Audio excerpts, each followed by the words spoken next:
how can we make something that gay guys and women will spend a lifetime talking about? Hi, everybody. I'm Amy Newman. And I'm Chris Carr, and we are two filthy casuals. And we know that getting into a new fandom can be intimidating with all the gatekeepers out there telling you gotta, you know what you gotta do. Wagon wheel Watusi. You gotta. You gotta.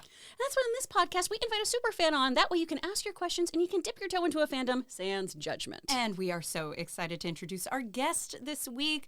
You'd recognize her from so many places. She was a new face at Just for Laughs Montreal, a main stage performer at UCB with Smokeshow, co-host of the very funny podcast Hollywood's Biggest Podcast, or maybe you've seen her drag queen alter ego, Julianne St. Germain. Please welcome to the podcast, Mimi von Schack. Oh my God, thank you so much for letting me be here and talk about Burlesque. Yes. Okay, I'm fascinated by this. Yeah. Because this is a movie that I did not watch until I had COVID. And it is camp, it is fun, but I have not met someone who's like, this is my jam, this is my movie. This is my jam. It's probably my... So I watch it every year. Oh, At there least a once specific a year. day? Yes. Okay, so I believe it is the perfect movie for in between Christmas and New Year's. Cheese Week, as I call it. Cheese Week. It's a perfect Cheese Week movie, and I already have chills talking about it. Can I tell you? I fully have full body chills, and I want to just like clarify something at the beginning. And if I don't say this, I'm gonna regret it. I do not like this movie. Ironically, Okay. I don't like it in a like. Can you believe? Like, how did this get made? No, honey, I know why this got made, and it got made for people like me. Yes. It is a point of connection when I meet another gay person out in the wild, and I'm like, Wagon wheel Watusi, or Nikki, don't drive. And immediately we know what we're talking about. Then I'm like, okay, work. Okay, now we have a language. Now we have a place to go to. So it's like, I love it so much. This is how straight men feel about, I don't know, The Godfather? Probably. Yeah, it is. And I came to it very late. I believe it came out in 2009 or 2010. Yeah, I think 2010. And I was in college at the time. I went to college in the UK. We still got movies over there, but they were like 5 months behind. And so I just kind of like missed it. There was one movie theater in my college town. And so I didn't see it until 2015. Wow. Do you regret those 5 years? No, because I wasn't ready for it. I genuinely think I took myself too seriously and thought I was too cool to like it. Sure. It came at a point in my life where I was really, and maybe this is a silly thing to say, but you're both funny performing girls and comedy girls. Like, I don't know, when I was growing up and doing comedy, I felt like I had to be a lot more masculine than I actually am, because that was like the style of comedy. That was kind of like, I don't know. That was just, you know, we all grew up in the time of the Will Ferrell movies and the Hangover movies and all that kind of stuff and Superbad and all that kind of stuff, which I love. But I was like, oh, if I want to do that, I have to be kind of like tomboyish, which I'm not at all. I'm here to record a podcast and I'm in a heel. Like, no one's going to see the heel, but I'll know that I'm in a heel. We can confirm. It's a This reasonable is heel. absolutely best dressed. Thank you. Yeah. I don't want to Thank talk you. about what's going on waist down on me. No, you're giving Kim Possible. I'm basically a mullet.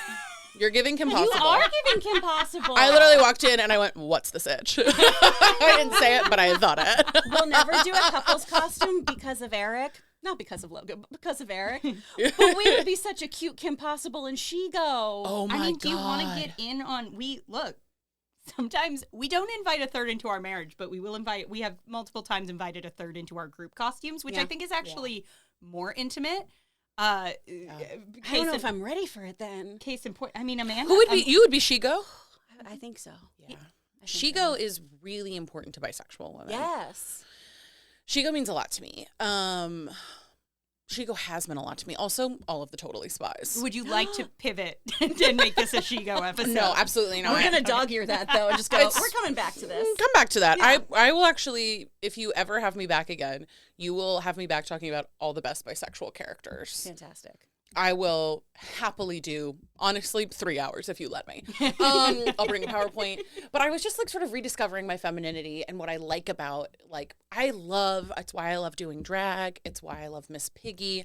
I love like high concept femininity, like really performative femininity, I think is really fun and really empowering and really playful and exciting.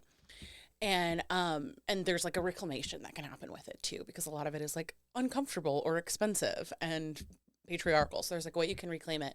And so that's when I discovered Burlesque. And Burlesque is the movie for performative femininity. There is not a moment where my girl, Christina Aguilera, is not in a heel. And if she's not in a heel, she's barefoot, because there's no option in between.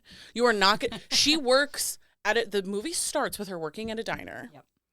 She takes off the shoes that she was wearing at the diner, which are easily 6-inch platform sandals wrapped around the ankle. Not a shoe you want to be on your feet in. Tosses them up on the counter, shoeless in her jeans, and then goes, "Oh, sometimes I get a good feeling," and that's how the movie starts. My girl's never heard of a sassy little Converse.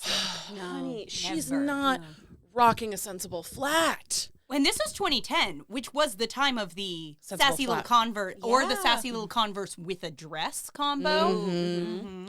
I believe it was Demi Lovato who said, "I wear my Converse with a dress now, baby." That's in the song La La Land by Demi Lovato. Who said? Okay, enough. We can afford the rights to that. I think we might be able to get that one. Well, it helps that I was off key. Technically, it counts. Yeah, and I saw it and I was like, oh my God, this is so for me. I am a Cher super fan, which is also part of it. I have a whole room in my house that's themed Cher. It's a powder room that has all my Cher Barbies and a bunch of Cher memorabilia, including the seat marker from her book tour for one Miss Caroline Ray. She had a reserved seat at Cher's book tour. The little marker for it was left on the ground. I picked it up, and it lives in my powder room. for the Cher chair. For the Cher chair, which is a toilet, and because it's a bathroom. And I'm like just the Cher stan. When I came back down the aisle at my wedding, it was a bagpipe arrangement of Believe. That's incredible. Yeah, the bagpiper learned it specifically for us. I'm trying to picture it. It was incredible. It was everything. So to see Cher in her glory, then to see Christina Aguilera in her absolute glory is, to me, her feature film debut, I believe. I think so. Yeah. I'm not positive. I think so. Well, okay. I'd say that as though it's the kickoff to an esteemed film career. I don't Oscar think she really... winner, Christina Aguilera, if I'm remembering correctly. I don't think she really acted after this. No, not at all. No. And you know what? Her acting is, like, very good in this film. For someone who's, like, I mean, I guess she was a child actor, but for someone who's, like, main gig is, like, being a singer, like, she still freaks it. Yeah. She, like, definitely freaks it. But I also maintain it's the most beautiful she's ever looked. Oh, she's stunning. There is not a bad frame of her in the entire movie. And whoever did the makeup design for this movie, all of these actresses, and there's a lot of famous actresses in it. Kristen Bell's in it, Julianne Hough, obviously Cher, obviously Christina. There's a few kind of like character-y actresses that are dancers that kind of appear that you see. It's all the best they've ever looked. Yeah. And a lot of them are in wigs so that Christina can be the only blonde. And they're not bad wigs. No. A lot of times in these, like, especially movie musicals, right? It's just like the worst laid wigs. Is it the dream hair color for these girls? No. Okay, it's not. That's the worst I can say about the movie. I don't think Julianne Hough should be a redhead. That's it. That's the worst I can say. But the wig is laid, honey. But how else would we know? How else would we know that she's not Christina Aguilera, or that Kristen Bell is she's the bad one. She's a naughty bad girl She's because a she has naughty dark bad hair girl. and Tattoo. she has the Amy Winehouse little pinup tattoo on her bicep. So and we that's got trouble. She is an alcoholic, and I know that immediately. Nikki, don't drive. That's my favorite. One of my favorite Cher lines. I love her saying, Nikki, you can't be driving right now. Oh. It's one of my friends says a lot. I love that she then smashes her window, thereby making her drunk driving even less safe. Yeah. No, like she doesn't stop her from driving. She just makes the car and then she's like, awful. Like, fucking serious. I don't even know if they say fuck, but like she's like, are you serious? Like whatever it is. It's so Alan Cumming also in the movie. And the Tooch. And Stanley Tucci. Now, here's what I love about the Stanley Tucci character. To me, it feels very clear that Cher saw Devil Wears Prada and said, I'd like that character. Yeah. I'd like to act against that character. Yeah. Mm-hmm. And none of us are going to say boo. Right. No. Also, the actor who plays Sam in New Girl plays his love interest. And New Girl's another thing I'm a huge fan of. Same. So, it's like, and he plays it very well. Like there's a lot of fun things happening. Here's why I think people kind of make fun of it, and why we don't really have a true burlesque fandom. I think people make fun of it because it's written the way a musical is written, like a stage musical. It's not really written like a movie. Things happen really fast. You have to suspend reality. There's like the kind of dialogue that, like, if you saw it on stage, you'd be like, this is like fun and like winky and cute. You see it on screen and you're like, oh, it's a little silly. Well, yeah. That's true. Yeah.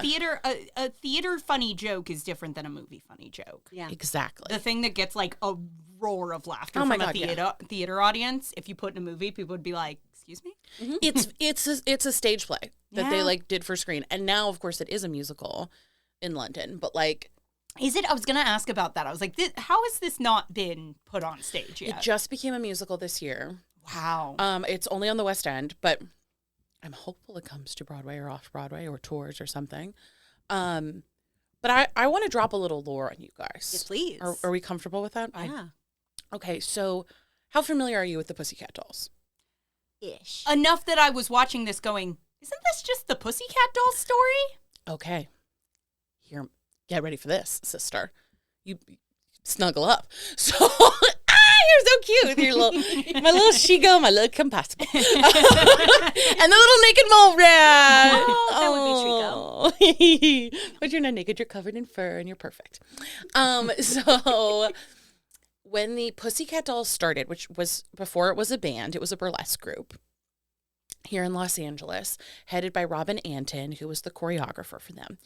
And they would perform at the Viper Room, like the famous club in West Hollywood. And Christina Aguilera discovered them performing there and joined and started this thing of having celebrity guests come and perform with the Pussycat Dolls dance burlesque group. And she would do that a lot. And then she was part of Robin Anton developing them into a girl group. And that's how Nicole Scherzinger got involved, who had been in Eden's Crush. She was on like the Making of the Band thing. I feel like maybe she was on like Making Pop Stars. I was one of those shows.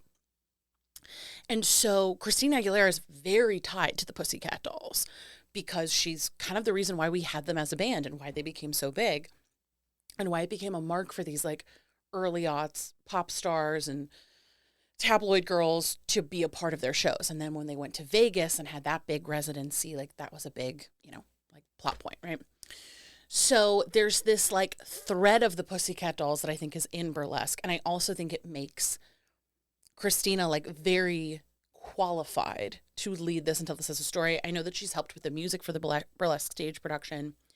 But especially in that opening number, when they're all kind of like laid across each other and Cher is singing, they're in the classic Pussycat Dolls outfits, which I believe is a nod to kind of where this all came from.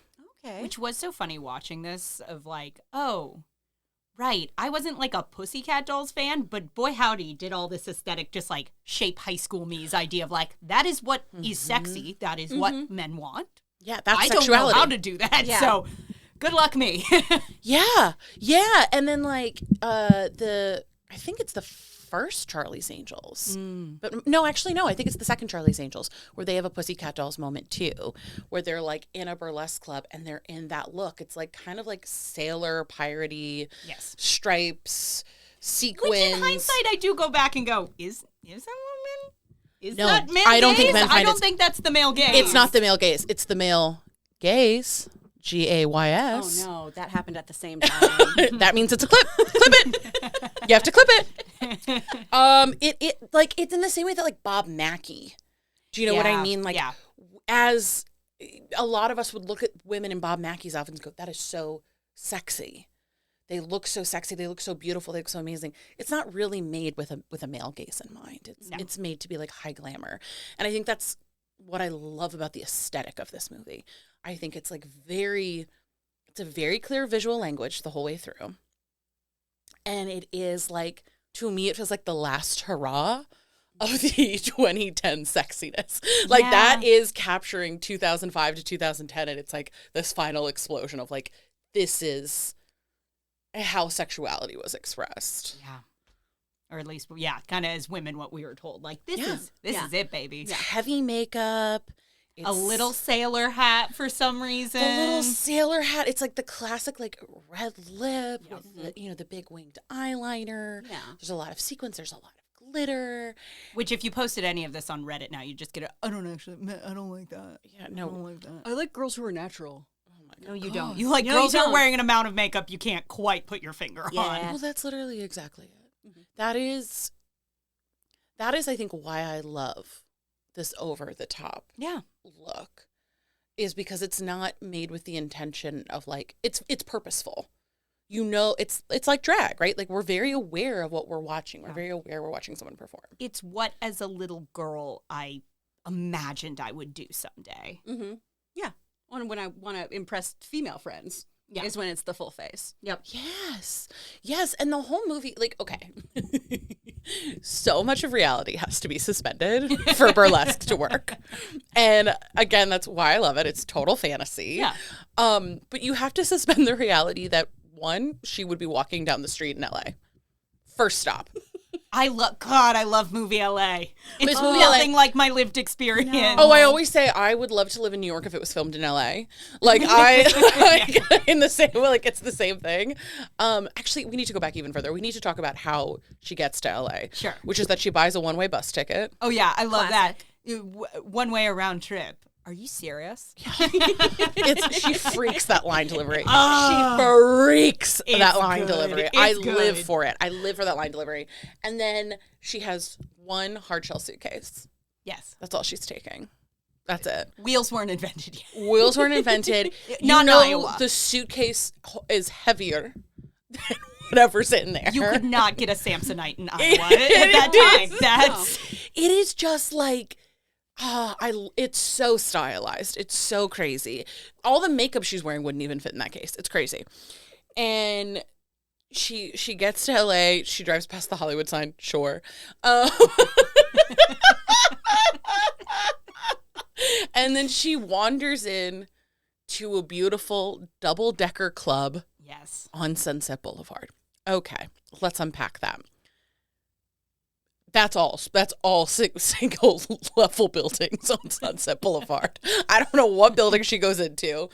Alan Cumming mysteriously working the door and kind of half playing the MC from Cabaret, half playing himself. Which the first 10 minutes of this is so cabaret coded, like the band reveal and Alan. I'm like, why are we kind of doing cabaret right now? And then we pivot. We start in Showgirls, we pivot into cabaret, and then we pivot into Moulin Rouge, and then it kind of becomes its own movie.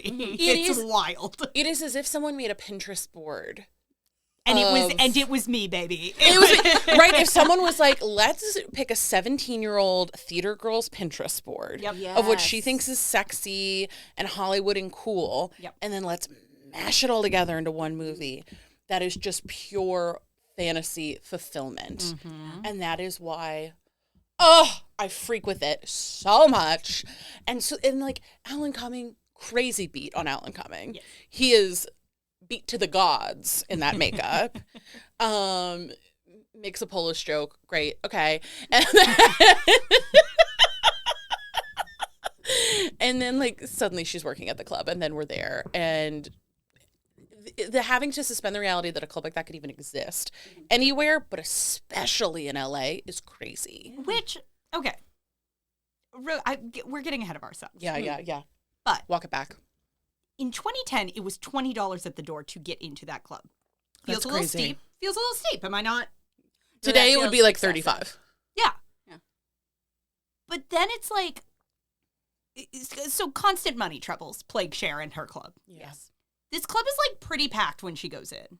It's always packed. It's always packed. Then they're selling out even more. Then they're doubling ticket prices and still plagued by money troubles. I really think there just is not a sustainable business model happening here. You know how I know that that's the most realistic part of the movie?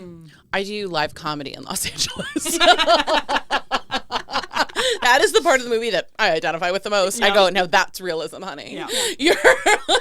But I'm just like, maybe you don't get to have a club if you can't make this work somewhere along. You have a liquor license. Look, they have a liquor license, and that should be keeping the doors open. I know enough about live comedy clubs to know. But here's what chaps my ass about the business model of the burlesque club. Here's what chaps my ass.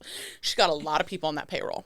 Yeah. She's got to pay those musicians, but then weirdly she has to pay a DJ to play the tracks. And there are 85 dancers in the show at any given moment. A crazy amount of dancers. You could cut it at 10 and no one would be bothered. No. There's a handful of it's so many people are on the payroll in a way that I don't think they need to be. No. Either have the band and have the girls singing or just have the tracks. The financials of this are unbelievable. Yes. Financials of this are unbelievable. There's also a parking lot there that's not paid or valeted. That's very strange to me. In West Hollywood, I don't buy that. No, not at all. That's why it's you really got to suspend belief to live in the world. You also have to imagine that she's living in that hotel that everybody thinks is haunted downtown. That's very clearly the exterior of where she is. But then you also have to suspend your reality and assume that there would ever be a backstage physical thing that she would be walking around circling auditions in and pounding the pavement. Yes. Yeah. That's because she's in Hollywood, baby. Mm-hmm. Fresh off the bus from Iowa. Man. Fresh off the bus. That is the shit, though, that I thought coming from Texas. I was it's just going to be like that. Yeah. I'm going to walk around with my little headshot, and someone's going to put me in a movie. All right, let's go. Yeah, I'll be in a Paramount picture. Yeah. Now, I will say, moving forward, another piece of genuine realism in this movie. Mm-hmm. Mm-hmm. She meets the bartender / a musician. Yeah, Jack. Mm-hmm. They start hanging out. She goes and sleeps at his place because her place got robbed. Her hotel room got robbed. Yeah. And in the robbery, they break the glass frame of the photo of her and her mother. That's right. Thank you. Yeah. Important detail. And she does, as a woman in the arts, the moment of, oh, I got kind of inappropriately close to you because I thought you were gay. Yeah. Very real. And I shouldn't have been half naked in front of you because you are engaged and straight. Oh, baby. Yeah. Oh, baby, did I feel that. Why did you let me? Mm-hmm. Why did you let me? You should have drawn a boundary. I have been caught with my pants down in that situation so many times. Mm-hmm. I made an assumption and I made it wrong. And I'm going to say it. I don't think Jack's a great guy. No, and also I think she should have ended up with Eric Dane. Well, here's the thing about Eric Dane in that movie. Yes, he is technically the villain, but he does more for her than Jack does. And also, respectfully. Yeah. Damn. Yum, yum. Yeah, he's really hot in this movie. Well, here's the other thing I want to say. And Peter Gallagher, very hot in this movie. Oh, yes. Almost every, we don't know. They're not at the end of their lives yet. But from what we know, every actor in this movie, peak of their hotness. True. Tucci, too. Tucci, hot as hell in this movie. Very sexy. Very sexy. And the Negroni video of him. That's just I can live rent-free in here. No offense to Jack or to that actor whose name I will not learn. No, me either.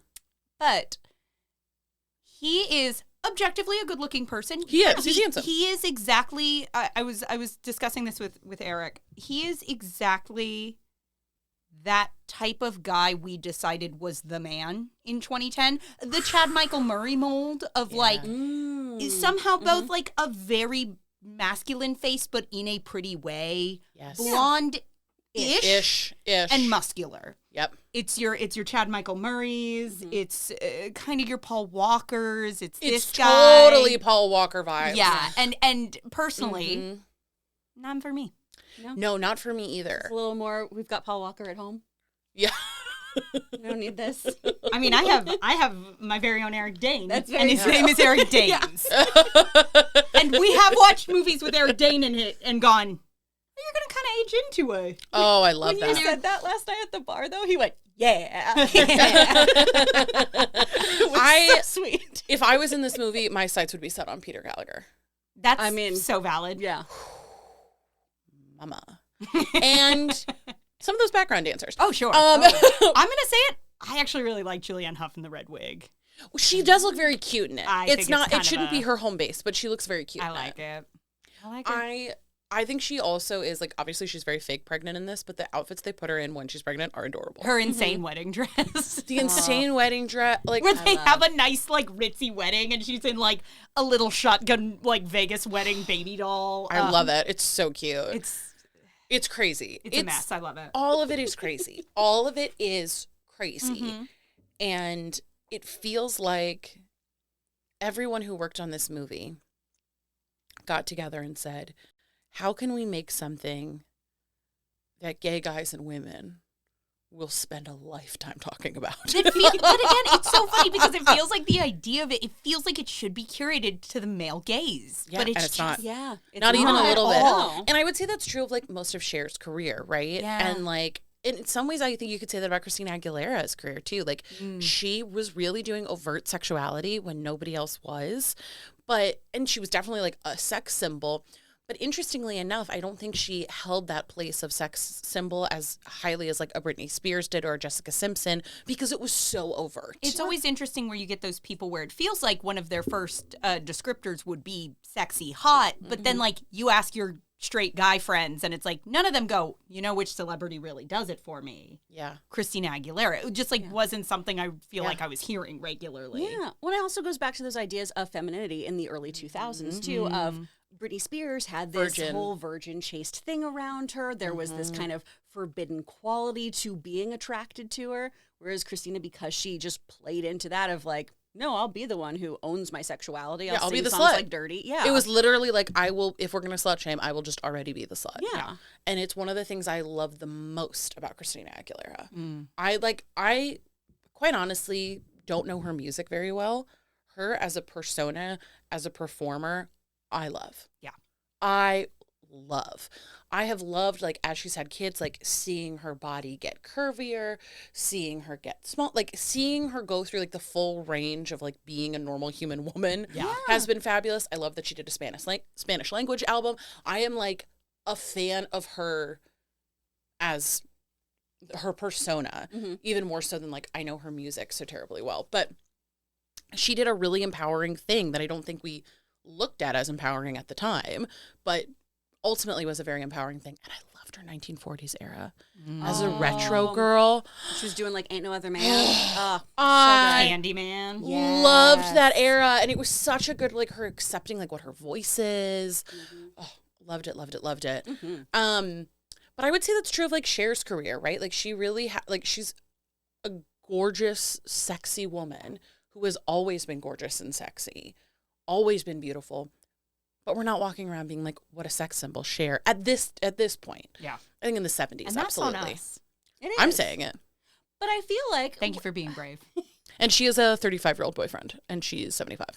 Good for you, Cher. Work. Good for you. Honestly, work. There's such a difference, though, between, I feel like, sex symbol and icon. And that's what Cher is. Where it's something that just supersedes that. I don't need to be a sex symbol. I am completely sexy, and I own that, and I have complete ownership over myself. It's larger than life. Yeah. Well, and I think it is, it's women who are such icons and so in ownership of their personas and their sexuality that a lot of straight men, I think, do find that intimidating and distancing and like, good, you stay away. It's not for you. Everything is for you. I mean, I think about like the Sydney Sweeney of it all, right? And like the way that she holds herself and moves through the world is going to naturally be more attractive, I think, to an insecure straight man, you know, than like really name anybody. But what made me want to talk about this movie today is I was at a rehearsal 2 nights ago and we were texting, or 3 nights ago, whatever it was.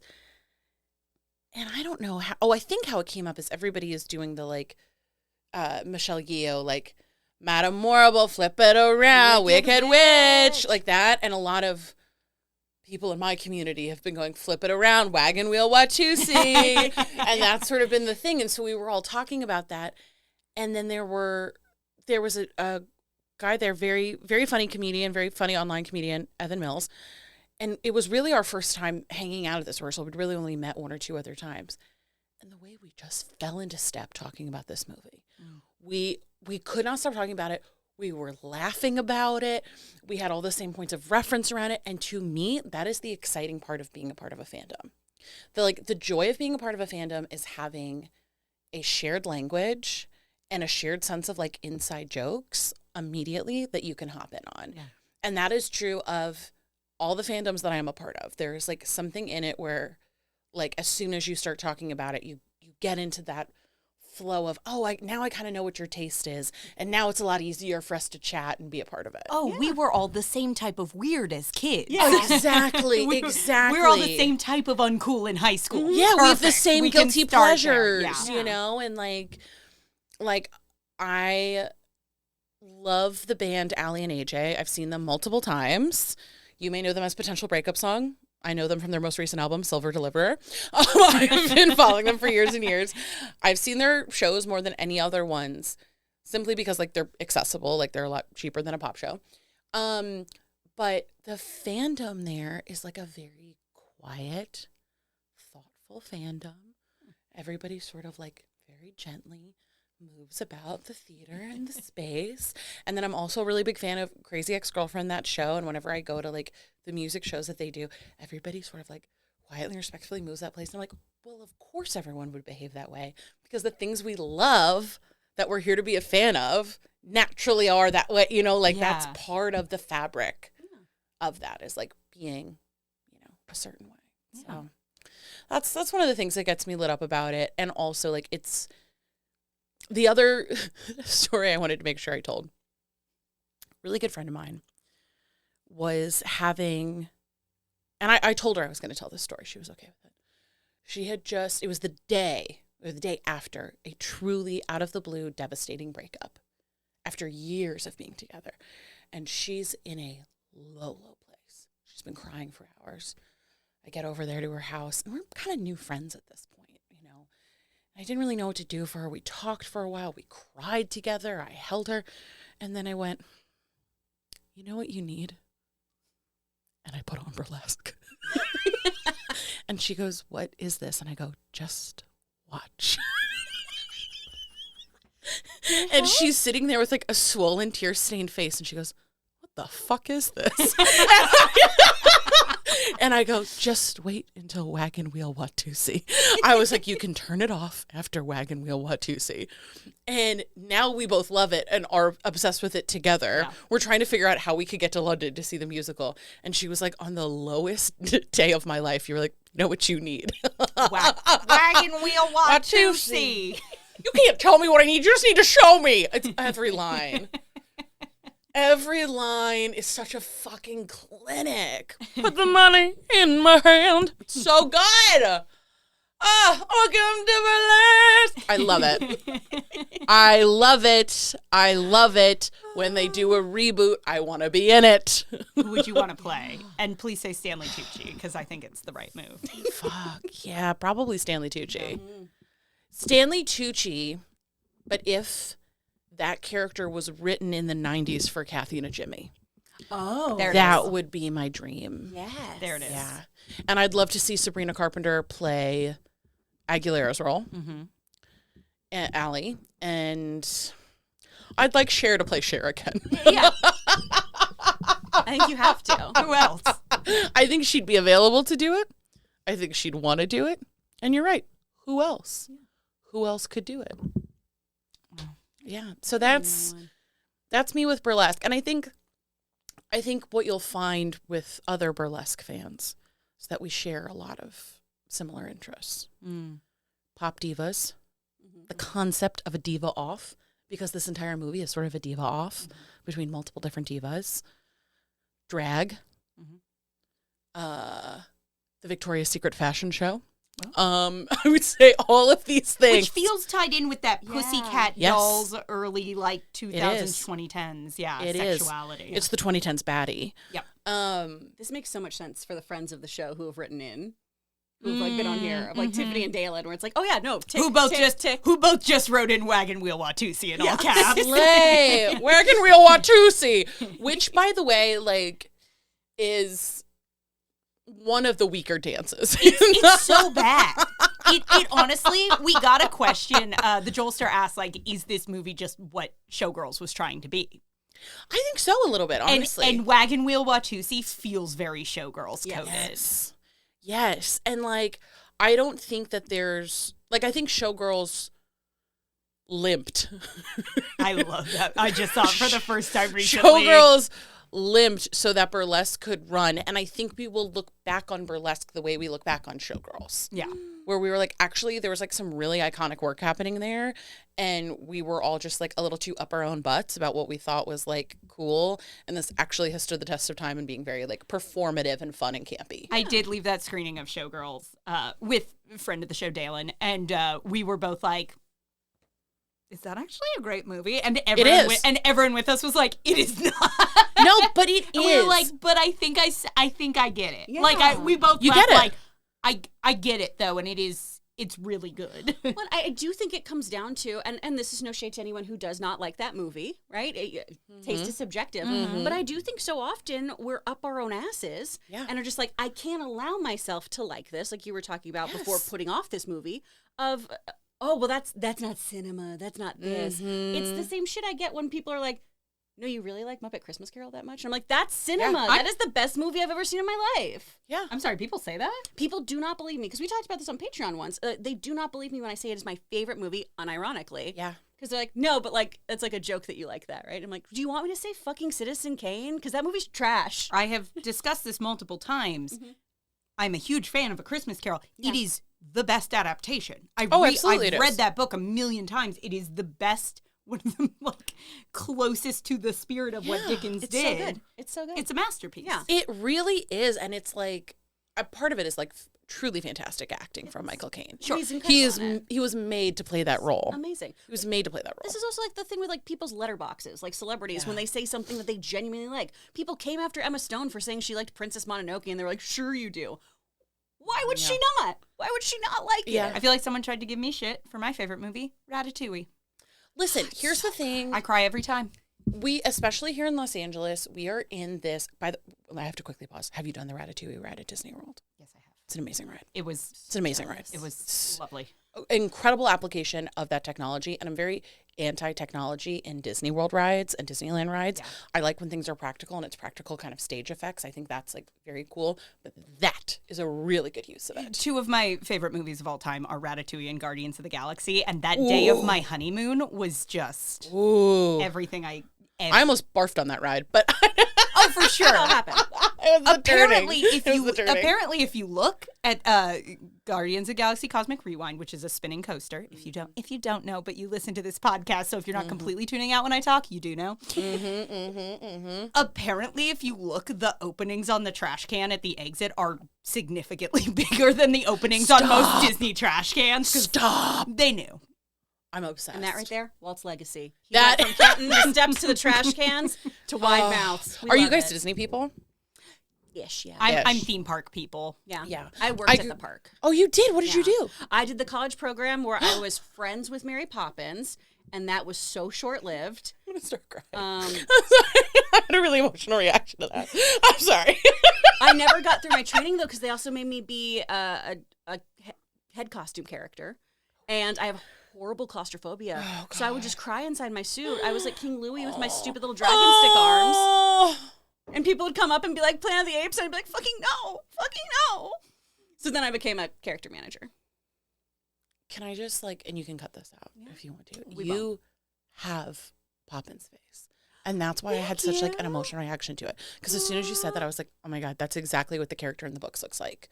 Like your face and the warmth and the openness and your big eyes and your rosy cheeks. I was like, that actually is probably who P.L. Travers was thinking of. So I had a very emotional reaction to that. They tested me as Aurora, and we all were like, no. Why? Well, there's something too intellectual about you. You'd have to be one of those. You'd have to be one of those characters. I mean, I love the princesses. I love the princesses. But I think what they do is more like emotional kind of improvising. Yeah. But I love the bookish characters where they're sort of I'm doing the whole tale. Yeah. I grew up in a Disney family. Mm-hmm. I married a Disney person. And so I have so much space to talk theme parks. And I think that there's a really interesting connection between people who are theme park people and big fans of things. I think it's all people who are I love living in the world of somebody else's imagination. Yeah. Which is very cool and very special. And I think people who aren't afraid to just say, I like this thing. And you came in I don't have to love going to Disney World ironically. I can just love it. I don't have to love Burlesque. Burlesque ironically. I don't have to love Showgirls I can just like the shit I like. Yeah, you're And welcome it can to be like fun, that. and I can be intelligent, and it's like we can sit here and laugh about the things in that movie that are camp and silly, but that doesn't mean we're. I think sometimes camp and I acknowledge this as camp and silly can so easily get pushed into Absolutely the cynicism of irony. Yeah. Yes. And I think there is like a middle thing that exists between that. Absolutely. That is so well put. I feel like for me, camp lies in the place of like, it's giving, it's giving film critique, film theory. And listen, I'm going to throw my dick around for a second on this podcast and say, I have a master's in film studies. I literally, and in art history, it was a double master's. I have a master's in critiquing things, and I choose to not really critique things. Yeah. When I observe things as like an audience member of anything, I try to just live in the place of like, well, what was the intention and what meaning did I ascribe to it versus trying to say something's good or something's bad, because we can see things that are poorly executed, but to be able to say that something's bad, like, doesn't really work. And there was something I read in college, and it's a great essay by Andy Warhol, and he's describing the like a lot of his pop art, like doing the Campbell soup can and Marilyn Monroe and all this. And he was saying, people think I do all those portraits because I think it's like I'm elevating low art to high art, but I just really like them. I eat Campbell soup every day for lunch. It means something to me. So I want to put it on a canvas. And like you should like things. There's no shame in liking things is kind of what the whole essay is about. I think it's even called like liking things. That's lovely. And I love that thought process, and I love it with anything artistic specifically, but like I'm a huge Muppet fan too. That was one of the things I brought up. I love that movie. I love all of those movies unironically. And as someone who makes things, I love when people love things unironically and love them in like a genuine, deep way. I did some stuff for DropOut, and the fandom of DropOut is really strong and really intense and really opinionated. But by and large, it's a very positive fandom. Yeah. They show up being excited to like the new thing. And I was very nervous. I was like, I'm not a normal player in this place. They're not going to like me. And they were like, woohoo, a new person to play with, which is such a nice mindset as a fan versus this thing that I think has happened with a lot of these bigger fandoms, like the Marvel movies, or like I'm loving the Wicked discourse. I was a theater kid. I'm loving all of it. I'm loving that by and large, it seems pretty like positive. But when the goal is like to rip something apart because you love it so much, it's like, well, then what's the point in loving it if you're always going to be disappointed? Yeah. And I think that's being an artist, right? It's like we don't make this. I hope people aren't ironically listening to this podcast. It's like I make if stuff. You are, thank you. Yeah, a listen is a listen. We'll take the click, but we like your engagement regardless. You piece of shit. If Gen Z thinks I'm cringe, but Everything I am cool cringe. and exciting is on the other side of cringe. And if you are going to shit on people whose whole purpose is to be a vessel of vulnerability, then you're the fucking problem. Yeah, That's the thing. That's why the insult try hard is so fucking disgusting, because everyone should try hard. Being alive is hard. Making art is hard. And the fact that anyone does anything is special and amazing. Yeah. Touch grass and be better. And with that, I think we should all try hard. And I'd like everyone, we're going to back the cameras up, and I'd like everyone to hit us with their best wagon wheel Watusi. Oh, no. I mean, come on. I'm actually right. I'm going to do it right now, and I'm going to do it to camera. Wagon wheel Watusi. Because that's, she throws it. Yeah. Because it's an insult when she says it. Yeah. She says it to be mean. Do you think Nikki, don't drive. Okay, I'm just going to keep doing them. I'm also veering into John Travolta in the Hairspray movie. They're very vocally close for me. Yeah. It's also in diagram. It's very true. We do have a couple fan questions. We do. So, if people enjoy Burlesque and they have a fun time watching this movie, Tiffany Brain wants to know what other films taught the she's, gays, and theys about air rights and other legislation. This one, like, what else can they watch too? Not the air rights. Yeah. She was like, this one covers everything. But what else? It really does. Ooh. I got to think about that. Not enough. Oh, well, I'll tell you what. I would say that this falls in the same realm. And I'm sorry, who's the person who asked this? Tiffany Brain. Tiffany Brain. Okay, so Tiffany, here's the deal.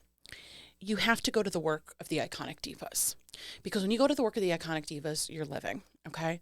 If you want to know about lesbians and nuclear waste, watch Silkwood, also starring Miss Cher. If you want to know about mother-daughter dynamics and what it was like growing up in the 50s, watch Mermaids, also starring Cher. If you want to know about divorce law, First Wives Club, honey. First Wives Club, honey. Do not miss it. If you want to know about past life regression, On a Clear Day You Can See Forever, starring Barbra Streisand. That's a deep cut. I would say anything that stars the divas is going to teach the she's, theys, and gays what they need to know. That covers all aspects. Big Business, Lily Tomlin, Bette Midler, another great one for learning. So I hope that answered the question. Hell yeah. I'm just saying, I think Moulin Rouge could have been like, let's do a quick 10 on contract law. Oh, sure. And also Moulin Rouge, great lesson about how a cough can lead to death. Yeah. Well, if you look in your handkerchief and there's blood. And there's Never blood. look in your handkerchief was what I learned. Mm-hmm. And Showgirls teaches you that humans can eat dog food. So true. Facts. So true. And actually, wait, I'm going to add one more thing into this. Dirty Dancing. Dirty Dancing is played with the same seriousness about something that's ultimately kind of silly as Burlesque is played. And it also features people finding themselves through dance. And you might learn just a little bit about the political landscape in the 60s. Because Baby's very political.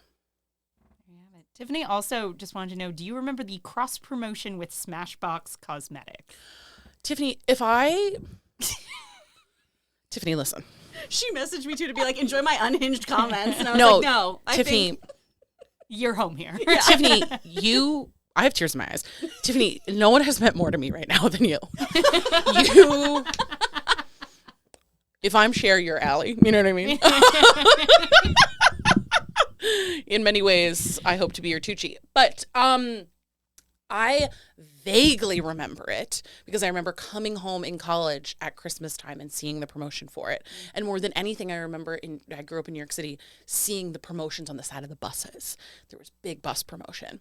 Now that I know about the Smashbox, now you've given me my rest of my day because I'm going to go home, I'm going to brew up a hot chocolate, and my ass is going to be on Poshmark looking for it. I have full body chills. Yes. Thank you, Tiffany. We're excited. We'll wrap this up. Yeah. You got a day. Yeah. Mm-hmm, mm-hmm. And you cut me off mid-funk, leads us to a great little closing here. Perfect. Just wanted to know, what keeps you coming back to this movie? So what are your kind of closing thoughts on Burlesque? That's a lovely question. The reason why I like to watch it in between Christmas and New Year's is that is the time of year where famously I go, what am I doing with my life? That's why I call it Cheese Week. You don't know what day it is. You don't know what you're doing. Your meal is just a handful of cheese and a glass of wine. Exactly. And you're rolling around and it's about to be the new year. You're thinking about resolutions. And if you're a creative, well, I think this is true even if you aren't a creative person, but I know it as a creative feeling of being like, am I actually going after all the things that I want as hard as I want to go after them? Mm-hmm. Am I really living the life that me at 11 years old wanted to live? Am I honoring that little girl? And so I go back to that movie because every time I watch it, I'm like, God, Christina's in her mid-30s doing this. I can be in my mid-30s doing this. Mm-hmm. Cher's at the time in her 60s doing this. I can be in my 60s doing this. And I always have the option to pack up the teeniest, tiniest hardshell suitcase and no wheels, buy a one-way bus ticket and try something new and push a little bit harder and try to make things my own. Because that's ultimately like the plot of the story, right? It's like she sees something she loves, but then on top of that, she makes it her own. And like that is a very cool message, especially when you're like in the throes of being like, New Year, and what have you done? And so this is Christmas, and what have you done? What have you done? So that's what keeps me coming back. And also it's great to watch when you are in a wine haze. Sure. And it's great to watch with friends. You can have one eye on the TV, one eye gabbing with your pals. So that's why. Well, thank you for giving me that existential crisis. Yeah. Just a couple weeks early. It started for me too. Yeah. And it's because of that song. And so this is Christmas. And what have you done? What have I done? I'm just going to admit that I have never even thought about that listening to it. And now I'm just going to be like, another year older and a new one's just begun. Come on. I'm just like, oh, hey, let's recap the year. What have you been up to? Now. What have you done? Now. Woof. But I am excited to rewatch this film after this conversation. Oh, I feel like this was incredibly enlightening. And it's going to make you want to get your eyeshadow palettes out. Yeah. Well, we want to give you enough time to get that search on. To get yourself a little. Tiffany's given me the tip of a lifetime. What have you done? Hopefully find those eyeshadows. Yeah. Woo! And I was thinking I was going to go online and see if I could find, because I'm a Barbie doll collector, I was going to see if I could find someone who had made a Cher and Burlesque Barbie. That was going to be what I did this afternoon. But now I've got a whole new task. Godspeed, Mimi. Before we leave you to it, where can the people find you? Sometimes. Okay. Also, I want to just real quick. Christina Aguilera, has anyone ever sung more notes in a note? Like, she really just is. She is that diva. You know, it's going to go crazy, assuming we still have it when it's time. Her Kennedy Center honors. Woo! That's going to go crazy. It's going to go so crazy. I'm so excited. You can find me on Instagram at Mimi.VonSchack, VonSchack. I post there all the time about shows. Most of the shows I do are live streamed. So it doesn't really matter where you live, or even if you can make the time, you have the live stream like forever. So you can watch these live shows whenever you want. And then I do a podcast called Hollywood's Biggest Podcast. You can find it in all the same places you're finding this podcast. And, you know, I'm out on the streets of Hollywood doing drag and doing comedy. And I frequently go on other people's podcasts and scream. So if you liked hearing me scream on this podcast, sweetheart, you can hear me scream all the time.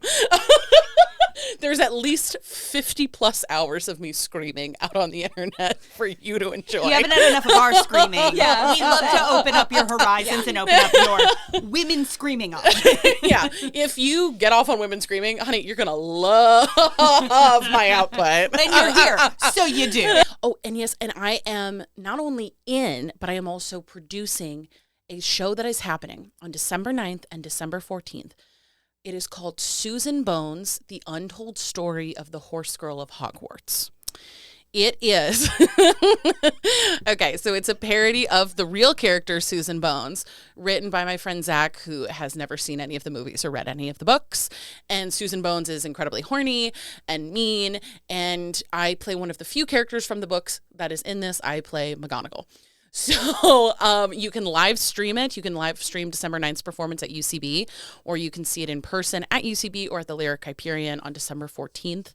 There's tons of information about it on my Instagram, but it is a reclaiming of this world that, unfortunately, someone who's been very awful to the LGBTQIA community. It is a reclaiming of that world filled with a queer cast. So please check it out if you can. Go find Mimi. So much funny stuff. Such a funny podcast. Thanks, honey. Go enjoy. And as for us, if you're listening and you wanna see the Wagon Wheel Watusi in person, head on over to YouTube, Two Filthy Casuals Pod. We're right there. Please like, subscribe, rate, review, 5 stars, thumbs up. I don't know what all you can even do these days. Smash that like button. Smash it. Smash it so hard. If you want more episodes, head on over to patreon.com/twofilthycasualspod for bonus episodes, multiple bonus episodes every single month. We're talking Christmas. We're talking Rankin Bass. Oh, I love Rankin Bass. Sorry, I'm off. Also high camp. High camp, high clay. Very much. And I think that's it. Yeah.